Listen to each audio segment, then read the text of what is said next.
मैं स्पीकर महोदय को कहा है कि मुझे विधानसभा की जो कमेटियां होती हैं उसका मेंबर बनाओ, तो मैं उसके लिए आया हूं। मेंबर बनेंगे, आएंगे जाएंगे। नहीं, कम से कम मुझे ये जानकारी नहीं थी कि हमारे प्रदेश का मुख्यमंत्री बदल रहा है।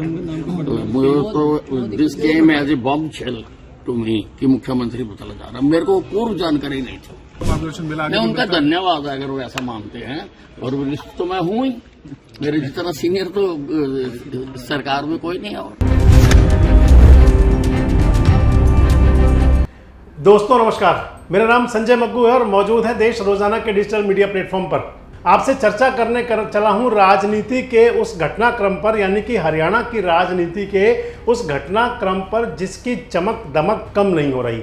और माने तो वो चमक दमक जहां किसी के गुस्से का इजहार कर रही है, तो कहीं दूसरी तरफ इशारों में ये संकेत दे रही है कि अंदर कुछ चल तो बहुत लंबे समय से रहा था। मैं आपसे बात करने चला हूं हरियाणा के गब्बर, यानी कि हरियाणा के पूर्व गृह मंत्री अनिल विज, जिनका चैप्टर अब हरियाणा सरकार के अंदर क्लोज हो गया। अनिल विज, जिनको कि हरियाणा सरकार के जो मंत्री थे, चर्चा ये थी कि वो उप मुख्यमंत्री बनेंगे। उनके मन में कहीं चाह रही होगी शायद वो मुख्यमंत्री बन जाएं, लेकिन अब ना वो मंत्री, ना उप मुख्यमंत्री, ना मुख्यमंत्री, यानी कि हरियाणा सरकार से तो उनका चैप्टर पूरी तरह से बंद हो गया। और वो चैप्टर बंद कर दिया हरियाणा के पूर्व मुख्यमंत्री मनोहर लाल और हरियाणा के वर्तमान मुख्यमंत्री नायब सिंह सैनी की जोड़ी ने, यानी कि गुरु शिष्य की जोड़ी ने। और गुरु शिष्य की जोड़ी पर कल अनिल विज जब चंडीगढ़ में थे, एक तरफ जहां हरियाणा के मंत्रिमंडल के शपथ ग्रहण की तैयारियां चल रही थी, तो अनिल विज भी पूरे मजे ले रहे थे। अनिल विज ने अपना जो उनका अंदाजे बयां है, अपना बात करने का, उस अंदाज में पूर्व मुख्यमंत्री मनोहर लाल और वर्तमान के मुख्यमंत्री नायब सिंह सैनी के खूब मजे भी लिए। पूर्व मुख्यमंत्री मनोहर लाल के तो अनिल विज ने यूं मजे लिए और कह दिया कि कहीं पर निगाहें कहीं पर निशाना। सुनिए क्या कह रहे हैं अनिल विज। पता नहीं मनोहर लाल जी कौन सी बात किस आधार पर उनका आंखें कहाँ होती हैं, निशाना कहाँ होता है, पता नहीं मेरे को। मैं उनका धन्यवाद है अगर वो ऐसा मानते हैं, और वरिष्ठ तो मैं हूं ही, मेरे जितना सीनियर तो सरकार में कोई नहीं है। और मैं स्पीकर महोदय को कहा है कि मुझे विधानसभा की जो कमेटियां होती हैं उसका मेंबर बनाओ, तो मैं उसके लिए आया हूं। मेंबर बनेंगे, आएंगे जाएंगे। तो अनिल विज साहब ने मनोहर लाल जी के लिए तो सीधा सीधा कह दिया कि कहीं पर वो निगाहें रखते हैं, कहीं पर निशाना साधते हैं। वैसे ये एक हिंदी फिल्म का गीत है, कहीं पर निगाहें कहीं पर निशाना।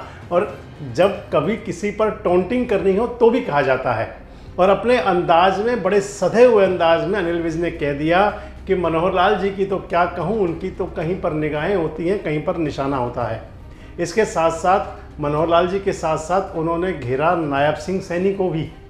वैसे तो कहते रहे हैं कि नायब मेरा छोटा भाई है, लेकिन इसके साथ साथ ही जब उनसे अखबार नवीसों ने पूछा, मीडिया कर्मियों ने पूछा कि नायब सैनी कह रहे हैं कि अनिल विज हमारे बहुत सीनियर हैं, तो विज साहब ने जवाब में कह दिया सीनियर तो मैं हूँ, उनका भी धन्यवाद है कि मुझे वो सीनियर मान रहे हैं। ये तंज है, ये टॉन्टिंग है, ये सीधे सीधे अंदाज की बात नहीं है। और अनिल विज साहब टॉन्टिंग बड़ी अच्छी किया करते हैं, किसी पर कब कौन सा टॉन्ट मारना है वो जानते हैं उसको। और जो उनके मन में जो गुस्सा है उसका उन्होंने यूं बयां किया कि मंत्रिमंडल का विस्तार हो रहा है, मुझे कुछ पता नहीं, मैं तो हरियाणा विधानसभा के स्पीकर से मिलने आया था कि मुझे विधानसभा की कुछ कमेटियों में ले लो। तो यानी कि अनिल विज साहब जो हैं, उनके अंदर जो गुस्से का गुबार भरा हुआ है उसको शांत करते हुए और बड़े चुटकीले अंदाज में, बड़े तंज कसने वाले अंदाज में वो निशाने साध रहे हैं गुरु शिष्य की जोड़ी, यानी कि मनोहर और नायब पर। अब ये गब्बर का अंदाज है, और गब्बर का अंदाज, गब्बर रूसते भी बहुत हैं। गब्बर रूस जाएं तो साथ साथ ये भी कह रहे हैं कि रूस किसी से जाऊं पर हूं तो बीजेपी का अनन्य भक्त। लेकिन एक बार पीला झंडा भी उठा चुके हैं। ध्यान होगा आपको, पीले झंडे पर विधायक बने थे बीजेपी को छोड़ करके। अब कह रहे हैं कि बीजेपी का अनन्य भक्त हूं। 10 में से 11 सीटें दे रहे हैं वो लोकसभा की हरियाणा में। कह रहे हैं एक हरियाणा चंडीगढ़ की और 10 लोकसभा सीटें, यानी कि 11 की 11 दे देंगे। पर गब्बर अगर कहीं नाराज हैं तो अंबाला में दिक्कत ना कर दें। वैसे आपको क्या लगता है कि क्या गब्बर की अनदेखी हुई है इस सरकार के अंदर? आपको क्या लगता है कि 2014 से लेकर जब से सरकार भारतीय जनता पार्टी की बनी और सीनियरिटी अपनी दिखा रहे थे अनिल विज यानी कि गब्बर, मुख्यमंत्री मनोहर बने, मुख्यमंत्री नायब बने, और अब तो वो हुआ कि उनसे वो मंत्रालय छिने धीरे धीरे करके, और अब उनको आखिर एकदम से उनकी नो एंट्री हो गई। तो आपको क्या लगता है कि क्या अंबाला के लोकसभा चुनाव पर इसका असर पड़ेगा? और आपको क्या लगता है कि कहीं गब्बर कोई और रास्ता तो नहीं पकड़ लेंगे? कमेंट्स बॉक्स में आके अपनी प्रतिक्रिया जरूर दें, और इस प्रकार के वीडियोज और अपडेट्स के लिए हमारे साथ जुड़े रहें, देखते रहें देश रोजाना।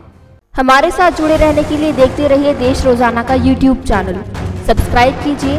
साथ ही देश रोजाना की खबरें सबसे पहले देखने के लिए प्रेस कीजिए बेल आइकन।